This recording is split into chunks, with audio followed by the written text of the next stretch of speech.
ನಮಸ್ಕಾರ ಎಲ್ಲರಿಗೂ. ಹೇಗಿದ್ದೀರಾ ಫ್ರೆಂಡ್ಸ್? ಐ ಥಿಂಕ್ ಎಲ್ಲರೂ ಚೆನ್ನಾಗಿದ್ದೀರಾ ಅಂತ ಅನ್ಕೊಂಡಿದ್ದೀನಿ. Welcome back to our channel. ಪೂಜೆ ಮಾಡುವ ಪ್ರತಿಯೊಬ್ಬರಿಗೂನು ಪೂಜಾ ರೂಮಿಗೆ ಯೂಸ್ ಆಗುವಂತಹ ಒಂದಷ್ಟು ಟಿಪ್ಸ್‌ಗಳನ್ನ ಇವತ್ತು ತಗೊಂಡ್ ಬಂದಿದ್ದೀನಿ. ಹೊಸ ಹೊಸ ಟಿಪ್ಸ್‌ಗಳು. ಒಂದಷ್ಟು ಇನ್ಫಾರ್ಮೇಷನ್‌ನ ನಿಮ್ ಜೊತೆ ಶೇರ್ ಮಾಡ್ಕೊಳ್ಳೋಣ ಅಂತ. ಯಾರೆಲ್ಲ ಈ ವಿಡಿಯೋನ ನೋಡ್ತಾ ಇದ್ದೀರಾ, ನಿಮ್ಗೇನಾದ್ರೂ ಇಷ್ಟ ಒಂಚೂರಾದ್ರೂನು ಆದ್ರೆ, ನಾನು ತೋರಿಸುವಂತ ಈ ಟಿಪ್ಸ್‌ಗಳು ಯೂಸ್ ಆಗತ್ತೆ ಅನ್ನೋದಾದ್ರೆ ಮಾತ್ರ ನನ್ನ ವಿಡಿಯೋಗೆ ಲೈಕ್ ಮಾಡಿ, ಕೊನೆಯಲ್ಲಿ ಸಬ್ಸ್ಕ್ರೈಬ್ ಮಾಡೋದನ್ನ ಮರಿಬೇಡಿ. ಹಾಗೇನೆ ತುಂಬಾ ಇನ್ಫಾರ್ಮೇಷನ್ ಇರೋವಂಥ ವಿಡಿಯೋ. ತುಂಬಾ ಯುನೀಕ್ ಆಗಿರೋವಂಥ ಟಿಪ್ಸ್‌ಗಳನ್ನ ಇವತ್ತು ನಿಮ್ ಜೊತೆ ಶೇರ್ ಮಾಡ್ತಾ ಇದ್ದೀನಿ. ಪೂಜಾ ರೂಮಿಗೆ ತುಂಬಾ ಉಪಯೋಗ ಆಗೋದು, ತುಂಬಾ ಪೂಜೆ ಮಾಡೋವಂಥ ವಿಷಯಗಳನ್ನ ಮಧ್ಯದಲ್ಲಿ ಹಾಗೇನೆ ಶೇರ್ ಮಾಡ್ತಾ ಇರ್ತೀನಿ. ದಯವಿಟ್ಟು ವಿಡಿಯೋನ ಯಾರು ಸ್ಕಿಪ್ ಮಾಡಬೇಡಿ. ಬನ್ನಿ ಇವಾಗ ಜಾಸ್ತಿ ತಡ ಮಾಡೋದು ಬೇಡ. ಒಂದೊಂದೇ ಟಿಪ್ಸ್‌ಗಳನ್ನ ಹೇಳ್ತಾ ಹೋಗ್ತೀನಿ. ಹಾಗೇನೆ ಮೊದಲಿಗೆ ದೇವ್ರ ಮನೆ ಕ್ಲೀನ್ ಮಾಡ್ಕೊಳ್ಳೋದಕ್ಕೆ ನಾನೇ ಒಂದು ಲಿಕ್ವಿಡ್‌ನ ಮನೆಯಲ್ಲೇ ರೆಡಿ ಮಾಡ್ಕೊಳ್ತೀನಿ. ಸೋಡಾ ಪುಡಿನ ಹಾಕೊಳ್ತಾ ಇದ್ದೀನಿ ಒಂದು 2 ಸ್ಪೂನು. ವೈಟ್ ವೆನಿಗರು ಇದೆಲ್ಲ ಕಡೆ ಸಿಗತ್ತೆ. ಇದನ್ನ ತಗೊಂಡಿದ್ದೀನಿ. ಅದು ಒಂದು 4 ಸ್ಪೂನ್ ಹಾಕೊಂಡಿದ್ದೀನಿ. ಆಮೇಲೆ ಇದು ಲಿಕ್ವಿಡ್ಡು.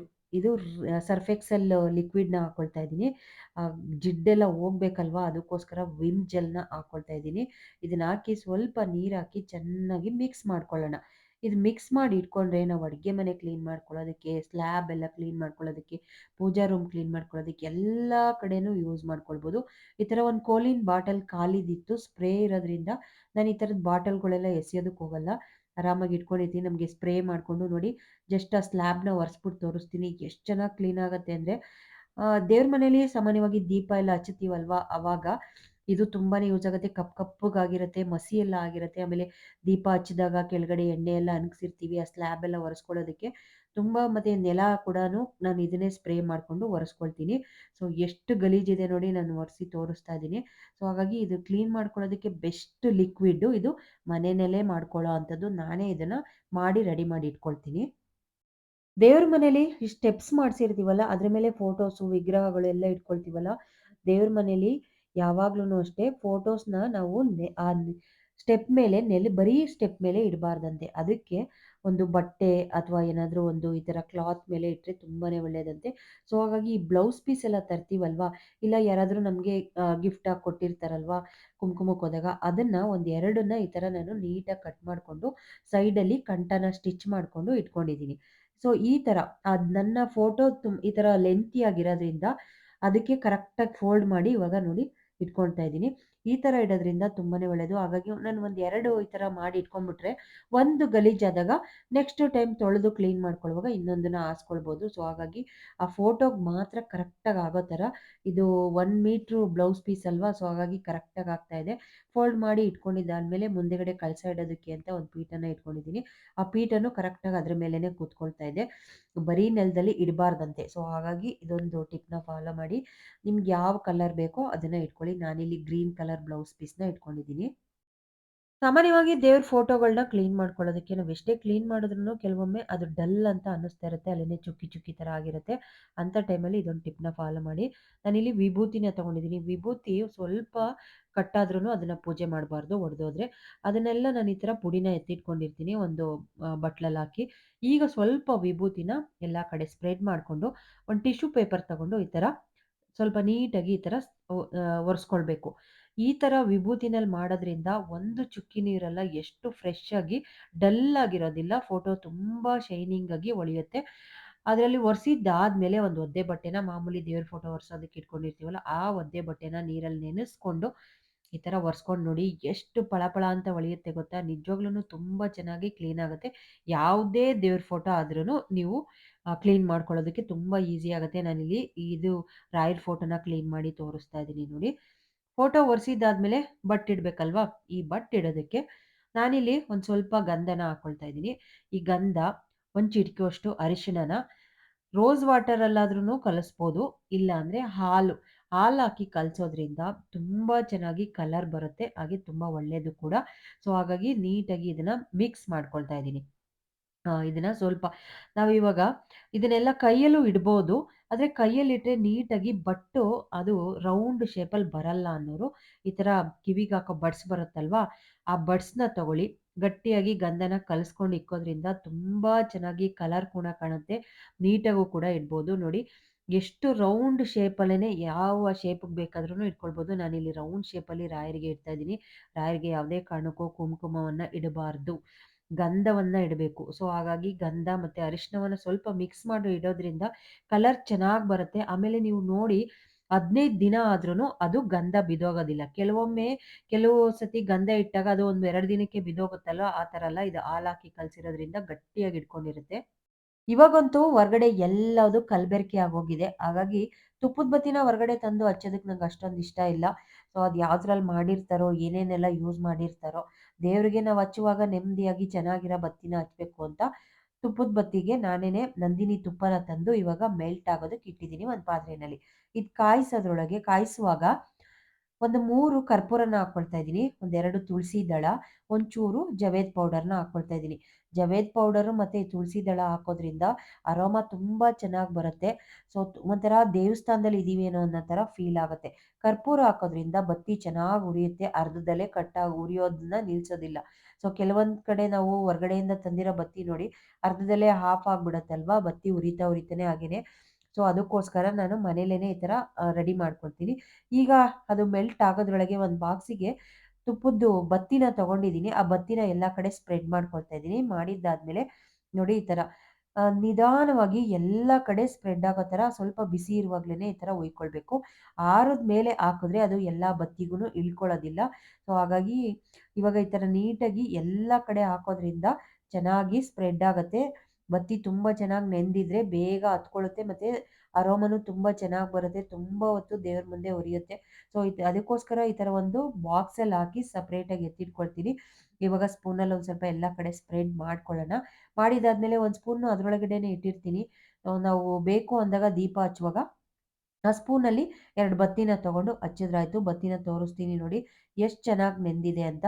ನೋಡಿ ತುಂಬ ಚೆನ್ನಾಗಿರುತ್ತೆ. ಇವಾಗ ತುದಿನ ದೀಪ ಅಂಟಿಸಿದ್ರೆ ಎಷ್ಟೋ ತನಕ ಉರಿತಾ ಇರುತ್ತೆ. ನಮಗೂ ಒಂಥರ ಖುಷಿ ಇರುತ್ತೆ. ತುಪ್ಪದ ಬತ್ತಿ ನಾವೇ ರೆಡಿ ಮಾಡ್ಕೊಂಡು ಹಚ್ಚಿದ್ರೆ ಶುದ್ಧವಾಗಿರೋ ಬತ್ತಿನ ದೇವ್ರ ಮುಂದೆ ಹಚ್ಚಿ ಸಂಕಲ್ಪ ಮಾಡಿದ್ರೆ ಒಳ್ಳೇದು. ಕೆಲವೊಮ್ಮೆ ತುಂಬಾ ಅರ್ಜೆಂಟ್ ಇರುತ್ತೆ. ದೀಪ ತೊಳೆದು ಪೂಜೆ ಮಾಡೋವಷ್ಟು ಟೈಮ್ ಇರೋದಿಲ್ಲ. ಅಂಥ ಟೈಮಲ್ಲಿ ಏನು ಮಾಡಬೇಕಪ್ಪ ಅಂದರೆ ಒಂದು ಈಸಿ ಟಿಪ್‌ನ ಫಾಲೋ ಮಾಡ್ಬೋದು. ಈಗ ಮೊದಲು ಹಳೆ ಬತ್ತಿನೆಲ್ಲ ತೆಗೆದುಬಿಡಬೇಕು. ತೆಗೆದಿದ್ದಾದ್ಮೇಲೆ ಟಿಶ್ಯೂ ಪೇಪರ್‌ನ ಒಂದು ತೆ ದೇವ್ರ ಮನೇಲೇ ಇಟ್ಕೊಂಡಿದ್ರೆ ತುಂಬ ಒಳ್ಳೆಯದು. ಹಳೆ ಬತ್ತಿನ ನೀಟಾಗಿ ಒಳಗಡೆ ಇರೋ ಎಣ್ಣೆ, ಬತ್ತಿ ಎರಡೂ ಸೇರಿಸಿ ಒಂದು ಟಿಶ್ಯೂ ಪೇಪರ್‌ನ ತಗೊಂಡು ಈ ಥರ ಒರೆಸ್ಕೊಳ್ಬೇಕಾಗತ್ತೆ. ಆಮೇಲೆ ನೆಕ್ಸ್ಟು ಇನ್ನೊಂದು ಟಿಶ್ಯೂ ಪೇಪರ್‌ನ ತಗೊಂಡು ಹೊರ್ಗಡೆ ಹೊರಗಡೆ ಸುತ್ತ ಎಲ್ಲ ಕಡೆ ಒರೆಸ್ಕೊಂಡ್ರೆ ತೊಳೆಯೋ ನೆಸೆಸಿಟಿನೇ ಇರಲ್ಲ. ನೀಟಾಗಿ ಕ್ಲೀನ್ ಮಾಡ್ಕೊಳ್ಬೋದು. ಅದು ಹಿತ್ತಾಳೆದಾಗ್ಲಿ ಇಲ್ಲ ಬೆಳ್ಳಿದಾಗ್ಲಿ ಯಾವುದೇ ದೀಪ ಆದ್ರೂನು ಈ ಥರ ಒರೆಸಿ ಇಟ್ಟು ಮತ್ತೆ ನಾವು ಬತ್ತಿ ಹಾಕಿ ಪೂಜೆ ಮಾಡ್ಬೋದು. ಇದು ಅರ್ಜೆಂಟ್ ಇರೋರು ಇವತ್ತು ತೊಳೆಯೋಕ್ಕಾಗಲ್ಲ ಅಂದೋರು ಈ ಟಿಪ್‌ನ ಫಾಲೋ ಮಾಡ್ಬೋದು. ಮನೇಲಿ ಮಣ್ಣಿನ ದೀಪ ಹಚ್ಚಿದ್ರೆ ತುಂಬಾನೇ ಒಳ್ಳೆಯದು, ಶ್ರೇಷ್ಠ ಅಂತಲೂ ಕೂಡ ಹೇಳ್ತಾರೆ. ಸೊ ಹಾಗಾಗಿ ಮಣ್ಣಿನ ದೀಪಕ್ಕೆ ನಾವು ಬತ್ತಿ ಹಾಕಿ ದೀಪನ ಹಚ್ಚಿಸ್ತೀವಲ್ವಾ, ಅಂಟಿಸ್ತೀವಿ. ಹಚ್ಚಿದ್ಮೇಲೆ ನೋಡಿ ಈ ಕಡೆ ಒಂದ್ ಕಡೆ ಸೈಡಲ್ಲಿ ನಾವು ಇವಾಗ ದೀಪ ಹಚ್ಚಿದೀವಿ ಅಂದ್ರೆ ಒಂದೊಂದೇ ಡ್ರಾಪು ಎಣ್ಣೆ ಹನಿತಾ ಇರುತ್ತೆ.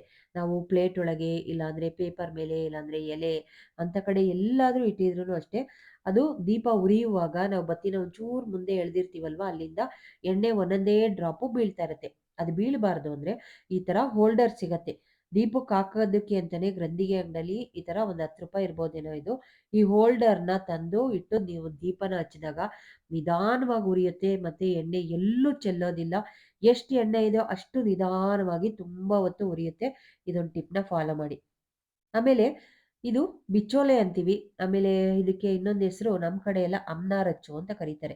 ಇದನ್ನ ಬಾಗ್ನ ಕೊಟ್ಟಾಗೆಲ್ಲ ಕೊಡ್ತಾರೆ. ಮತ್ತೆ ಪೂಜೆಗೆಲ್ಲ ತುಂಬಾ ಯೂಸ್ ಮಾಡ್ತಾರೆ. ಬಾಗ್ನ ತಂದಾಗ ಈ ಥರದ್ದೆಲ್ಲ ತಂದಿದ್ದಾದ್ಮೇಲೆ ಕೆಲವರು ಹಾಗೆ ಬಿಸಾಕ್ಬಿಡ್ತಾರೆ. ಇಲ್ಲಾಂದ್ರೆ ಮಕ್ಳಿಗೆ ಆಟ ಆಡಕ್ಕೆಲ್ಲ ಕೊಡ್ತಾರೆ. ಅದನ್ನ ಆ ತಪ್ಪು ಮಾಡ್ಲೇಬಾರ್ದು. ಇದ್ರಲ್ಲಿರೋ ಬಳೆನ, ಕಪ್ಪು ಬಳೆನ ಬಿಚ್ಕೊಳ್ಳಿ. ಬಿಚ್ಚಿದ್ದಾದ್ಮೇಲೆ ಇದನ್ನ ಲಕ್ಷ್ಮಿ ಫೋಟೋ ಹತ್ರ ಇಲ್ಲಾಂದ್ರೆ ಲಕ್ಷ್ಮಿ ಕಳಸ ಇಟ್ಟಿರ್ತೀವಲ್ವಾ, ಅಲ್ಲಿ ಅಕ್ಕಿ ಹತ್ರ ಇಟ್ಟು ಪೂಜೆ ಮಾಡಿದ್ರೆ ತುಂಬಾನೇ ಒಳ್ಳೆಯದು. ಮುತ್ತೈದೆಯರು ಯಾರೆಲ್ಲ ಇರ್ತಾರೆ ಅವರು ಖಂಡಿತವಾಗ್ಲೂ ಮಾಡಿ ಇದನ್ನ. ಕೆಲವೊಂದು ಟಿಪ್ಸಿಂದ ಕೆಲಸನ ಈಸಿ ಮಾಡ್ಕೊಳ್ಬೇಕು. ಧೂಪ ಹಾಕೋದಕ್ಕೆ ಈ ಥರ ಪ್ಲೇಟ್‌ನ ಕೊಟ್ಟಿರ್ತಾರೆ. ಇದ್ರ ಮೇಲೆ ನಾವು ದೇವ್ರ ಮನೇಲಿ ಇಟ್ಟು ಹಚ್ಬೋದು. ಕೆಲವೊಬ್ರು ನ್ಯೂಸ್ ಪೇಪರ್ ಮೇಲೆ ಇಟ್ಟು ಹಚ್ಚಿರ್ತಾರೆ. ಮಿಸ್ ಆಗಿ ನೀವೆಲ್ಲಾದ್ರೂ ಹೊರಗಡೆ ಹೋದಾಗ ನ್ಯೂಸ್ ಪೇಪರ್ ಅದು ಧೂಪ ಉರಿದಿದ್ದಾದ್ಮೇಲೆ ಆ ಕೆಂಡ ಹಾಗೇ ಇರುತ್ತೆ. ಅದೇನಾದ್ರೂ ಇದು ನ್ಯೂಸ್ ಪೇಪರ್ ಹಚ್ಕೊಂಡ್ಬಿಟ್ರೆ ಅದು ಎಷ್ಟು ಡೇಂಜರ್ ಅಲ್ವಾ? ಅದಕ್ಕೋಸ್ಕರ ನಾನು ಈ ತರ ಮಣ್ಣಿಂದು ಧೂಪ ಹಾಕೋದನ್ನೇ ತಂದಿಟ್ಕೊಂಡಿದ್ದೀನಿ. ಅಕಸ್ಮಾತ್ ನಿಮ್ಮ ಹತ್ರ ಧೂಪ ಹಾಕೋದಿಲ್ಲ ಅಂದ್ರೂ ಮಣ್ಣಿನ ದೀಪ ಅಂತೂ ಇದ್ದೇ ಇರುತ್ತಲ್ವಾ, ಆ ಮಣ್ಣಿನ ದೀಪನಾದ್ರೂ ಯೂಸ್ ಮಾಡಿ. ಈ ಡಸ್ಟ್ ಅನ್ನೋದು ಎಲ್ಲ ಕಡೆ ಸ್ಪ್ರೆಡ್ ಆಗೋದಿಲ್ಲ, ಮತ್ತೆ ಸೇಫ್ಟಿ ಕೂಡ ಇರುತ್ತೆ. ದೇವ್ರ ಮನೇಲಿ ಉರ್ದಿದ್ದಾದ್ಮೇಲೆ ಅದು ಘಮ ಎಲ್ಲ ಬಂದಿದ್ದಾದ್ಮೇಲೆ ಈ ಡಸ್ಟ್ ಇರುತ್ತಲ್ವಾ ಅದನ್ನ ಆಚೆ ಬಿಸಾಕಿ ನಾವು ತೊಳೆದಿಟ್ಕೊಳ್ಬೋದು. ಯಾವುದೇ ಕಾರಣಕ್ಕೂ ನ್ಯೂಸ್ ಪೇಪರ್ ಮೇಲೆ ಇಟ್ಟು ಧೂಪನ ಹಚ್ಬೇಡಿ. ಸಾಮಾನ್ಯವಾಗಿ ಈ ಟಿಪ್ ಎಲ್ಲರಿಗೂ ಗೊತ್ತಿರುತ್ತೆ. ತುಂಬಾ ಜನ ಇದನ್ನ ಅಳವಡಿಸ್ಕೊಂಡಿರ್ತಾರೆ. ಈ ಹಿತ್ತಾಳೆದು ಕರ್ಪೂರ ಬೆಳಗೋದಕ್ಕೆ ಅಂತ ಈ ತರದ್ದ ಇಟ್ಕೊಂಡಿದೀವಲ್ವಾ, ಇದು ಕಪ್ಪಾಗುತ್ತೆ ಅನ್ನೋರು ಒಂದ್ ಮಣ್ಣಿನ ದೀಪನ ಇಟ್ಕೊಳ್ಳಿ. ಯಾಕೆಂದ್ರೆ ಅದನ್ನು ಕರ್ಪೂರ ಹಚ್ಚಿದಾಗ ಫುಲ್ ಕಪ್ಪುಗಾಗಿ ಅದನ್ನ ತಿಕ್ಕೋದಕ್ಕೆ ಸಿಕ್ಕಾಬಟ್ಟೆ ಕಷ್ಟ ಆಗತ್ತೆ. ಅಂತ ಟೈಮಲ್ಲಿ ಈ ಮಣ್ಣಿನ ದೀಪ ಬೆಸ್ಟ್ ಐಡಿಯಾ. ಇದನ್ನ ಒಳಗಡೆ ಹಾಕಿ ನಾವು ಕರ್ಪೂರನ ಹಚ್ಬೋದು. ಆಮೇಲೆ ಇನ್ನೊಂದೇನಪ್ಪಾ ಅಂದ್ರೆ, ಇನ್ನೊಂದು ಟಿಪ್ಪು, ಕರ್ಪೂರ ಮೆಲ್ಟ್ ಆಗ್ದಲೇನೆ ಫ್ರೆಶ್ ಆಗಿರ್ಬೇಕು ಅಂದ್ರೆ ಈ ತರ ಮೆಣಸನ್ನ ಹಾಕಿಡಿ. ಮೆಣಸು ಅಥವಾ ಲವಂಗ ಎರಡರಲ್ಲೊಂದು ಹಾಕಿಟ್ರಾಯ್ತು. ನಾನಿಲ್ಲಿ ಮೆಣಸನ್ನ ಹಾಕಿಟ್ಟಿದ್ದೀನಿ ನೋಡಿ. ತುಂಬಾ ದಿನ ಆಯ್ತು ಕರ್ಪೂರ ತಂದು, ಒಂದು ಕರ್ಪೂರ ಕೂಡ ಮೆಲ್ಟ್ ಆಗಿಲ್ಲ. ಎಷ್ಟು ನೀಟಾಗಿದೆ, ಫ್ರೆಶ್ ಆಗಿರತ್ತೆ. ಇಲ್ಲಾಂದ್ರೆ ಮೆಲ್ಟ್ ಆಗ್ಬಿಡತ್ತೆ. ಈಗ ಕರ್ಪೂರನ ಈ ತರ ನೋಡಿ, ಇಲ್ಲಿ ನಾವು ಈ ತರ ದೀಪ ಹಾಕಿ ದೀಪದೊಳಗಡೆ ಮಣ್ಣಿನ ದೀಪದೊಳಗಡೆ ಹಾಕಿ ಹಚ್ಚಿಟ್ಟಾಗ ದೀಪ ಮಾತ್ರ ಕರ್ರಗಾಗಿರತ್ತೆ, ಅದು ಸುಡೋದಿಲ್ಲ. ಕೆಲವೊಮ್ಮೆ ನಾವು ಆ ಹಿತ್ತಾಳೆದ್ರಲ್ಲಿ ಬೆಳಗ್ತಾ ಇರುವಾಗ ಅದು ಸಿಕ್ಕಾಬಟ್ಟೆ ಬಿಸಿ ಆದಾಗ ಅದು ಆ ಹ್ಯಾಂಡಲ್ ಇದೆಯಲ್ಲ ಅದು ಕೂಡ ಸುಡುತ್ತೆ. ಈ ತರ ನಾವು ದೀಪದೊಳಗಡೆ ಹಾಕಿ ಪೂಜೆ ಮಾಡೋದ್ರಿಂದ ಯಾವುದೇ ಕಾರಣಕ್ಕೂ ಸುಡೋದಿಲ್ಲ, ಮತ್ತೆ ಕಪ್ಪು ಕೂಡ ಆಗೋದಿಲ್ಲ. ನಮ್ಮ ಶ್ರಮ ವಹಿಸಿ ಉಜ್ಜೋ ನೆಸೆಸಿಟಿನೂ ಇರೋದಿಲ್ಲ. ಈ ಟಿಪ್ನ ಫಾಲೋ ಮಾಡಿ. ನಮ್ಮನೆ ಪೂಜಾ ರೂಮಲ್ಲಿ ಗೋಡೆಗೂ ಕೂಡ ನಾವು ಟೈಲ್ಸ್‌ನ ಹಾಕ್ಸಿದೀವಿ. ಸೊ, ಹಾಗಾಗಿ ಮಳೆ ಹೊಡೆಯೋದಕ್ಕಾಗೋದಿಲ್ಲ. ನನಗೆ ಈ ಬಟ್ಟೆಗಳೆಲ್ಲದನ್ನು ಹಾಕೋದಿಕ್ಕೆ ಪೂಜಾ ರೂಮ್‌ದಲ್ಲಿ ಪೂಜಾ ರೂಮ್ ಸ್ಲ್ಯಾಬ್ ಒರ್ಸೋದಕ್ಕೆ ಮತ್ತೆ ಫೋಟೋ ಒರ್ಸೋದಕ್ಕೆ ಬೇರೆ ಬೇರೆ ಬಟ್ಟೆಗಳನ್ನ ಕ್ಲಾತ್ ಇಟ್ಕೊಂಡಿರ್ತೀವಲ್ವಾ, ಅದನ್ನ ನೇತಾಕೊಳ್ಳೋದಕ್ಕೆ ಅಂತ ನನ್ನ ಹಸ್ಬೆಂಡಿಗೆ ಮಳೆ ಹೊಡ್ಕೊಡಿ ಅಂದ್ರೆ ಹೊಡ್ಕೊಡ್ಲಿಲ್ಲ. ನಾನೇ ಅದಕ್ಕೆ ಒಂದು ಡಬಲ್ ಸೈಡ್‌ದು ಗಮ್‌ದು ಈ ತರ ಹೋಲ್ಡರ್‌ನ ತಗೊಂಡಿದ್ದೀನಿ. ಇದು ಒಂದೇ ಒಂದು ನೇತಾಕಿದ್ರೆ ನೋಡಿ, ಈ ತರ ಒಂದೇ ಒಂದು ಬಟ್ಟೆನ ಹಾಕೊಳ್ಬೋದು. ಈ ತರ ಹ್ಯಾಂಗರ್ ಹಾಕಿ ಹಾಕೋದ್ರಿಂದ ನಾವ್ ಎಷ್ಟು ಬಟ್ಟೆ ಬೇಕಾದ್ರೂನು ಹಾಕೊಳ್ಬೋದು. ನಾನಿಲ್ಲಿ ಎಲ್ಲಾ ಬಟ್ಟೆಗಳ್ನು ಇದಕ್ಕೇನೆ ತಗ್ಲಾಕ್ತಾ ಇದೀನಿ. ಆಮೇಲೆ ನಮ್ದು ಗಾಜಿಂದಾಗಿರೋದ್ರಿಂದ ಡೋರಿಗೆಲ್ಲ ನಾವು ಹೊಡಿಯೋದಕ್ಕಾಗಲ್ಲ. ಫುಲ್ಲು ಟ್ರಾನ್ಸ್‌ಪರೆಂಟ್ ಇದೆ. ಮತ್ತೆ ವುಡ್‌ಗುನು ನೇತಾಕಕ್ಕಾಗ್ಲಿಲ್ಲ. ಹಾಗಾಗಿ ಡೋರ್ ಹಿಂದೆ ನಮ್ಗೆ ಕಾಣ್ದೇ ಇರೋ ತರ ನಾನು ಈ ತರ ನೇತಾಕೊಂಡಿದೀನಿ. ಹಾಗೇನೆ ರಂಗೋಲಿ ಹಾಕೋದಕ್ಕೆ ಅಂತ ಒಂದಷ್ಟು ಇದನ್ನ ಎತ್ತಿಟ್ಕೊಂಡಿದೀನಿ. ರಂಗೋಲಿ ಹಾಕೋದಕ್ಕೆ ದೇವ್ರ ಮನೇಲಿ ಹಾಕೋದಕ್ಕೆ ಅಂತ. ಅದಕ್ಕೋಸ್ಕರ ನಾನು ಈ ತರ ಗಟ್ಟಿ ಇರೋ ಕವರ್‌ಗಳ್ನೆಲ್ಲ ನಾನು ಬಿಸಾಕೋದಿಲ್ಲ.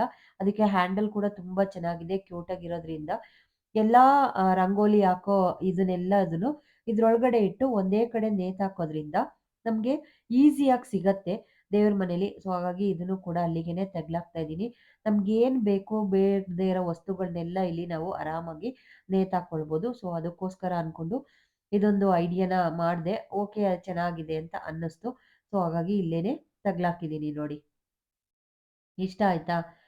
ಇಷ್ಟ ಆಗಿದ್ರೆ ಲೈಕ್ ಮಾಡಿ. ಈ ಎಲ್ಲಾ ವಿಡಿಯೋಗಳ್ನು ನೋಡಿ ನಿಮ್ಗೆ ಒಂದೊಂದೇ ಇಷ್ಟ ಆಗ್ತಾ ಇದ್ರೆ ದಯವಿಟ್ಟು ಲೈಕ್ ಮಾಡಿ, ಶೇರ್ ಮಾಡಿ, ಸಬ್ಸ್ಕ್ರೈಬ್ ಮಾಡಿ, ಸಪೋರ್ಟ್ ಮಾಡಿ.